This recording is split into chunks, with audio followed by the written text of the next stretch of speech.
আল্লাহ রসুল যেদিন দুনিয়ার মধ্যে আসেন তো কাবা শরীফের ভিতর ৩৬০টি বুথ ছিল, ঠাকুর যাকে বলা হয়। তো আল্লাহ রসুল যেদিন আসেন সেই দিন ওই মাটির মূর্তিগুলো মুখ থুবড়ে পড়ে যায়। আর আল্লাহ রসুল সম্বন্ধে তারা বলছে কি দেখুন খালি, আই আই ইবলিস তুই দেখবি তো আয়, কি হচ্ছে দেখ আল্লাহর কাবায়। কাকর কলমা শোনায়, পায়রা পালক বাজায়, বলছে মাটির পুতুল এ মোহাম্মদুর রাসূল। এমন হয়নি আর হবে না দুনিয়ায়।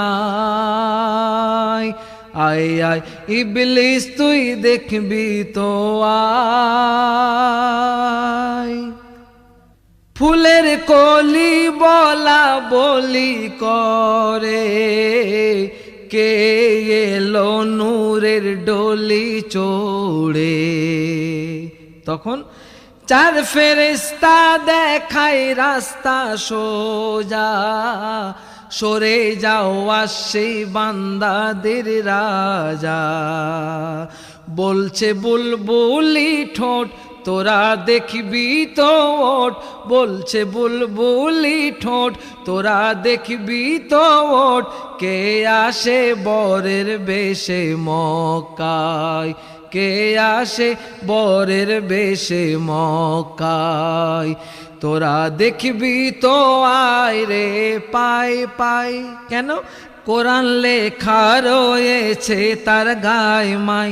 দেখ না চুপি চুপি মাথায় কেমন টুপি, যেন আসমানের চাঁদ চমকায়। আয় আয় ইবলিস তুই দেখবি তো আয়। তো আপনারা মেলা দেখেছেন, গ্রামে মেলা বসে, তো মেলায় কি বিক্রি হয়? কেউ পাঁপড় বিক্রি করে, কেউ খেলনা বিক্রি করে। আল্লাহ রাসূল যেদিন দুনিয়ার মধ্যে আসেন তার সে মহল্লায় একটা মেলা বসছে, যে হুরেদের মেলায় কি বিক্রি হয় দেখুন খালি।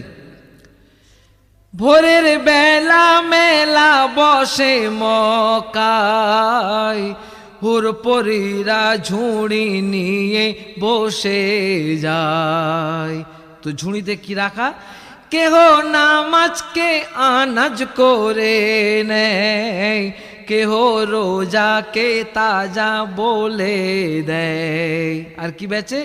বেচে জমজমের দুধ, ডাঁসা ডাঁসা দরুদ। দেখো পাকা পাকা থালায় কলমা রাখা, বিসমিল্লাহর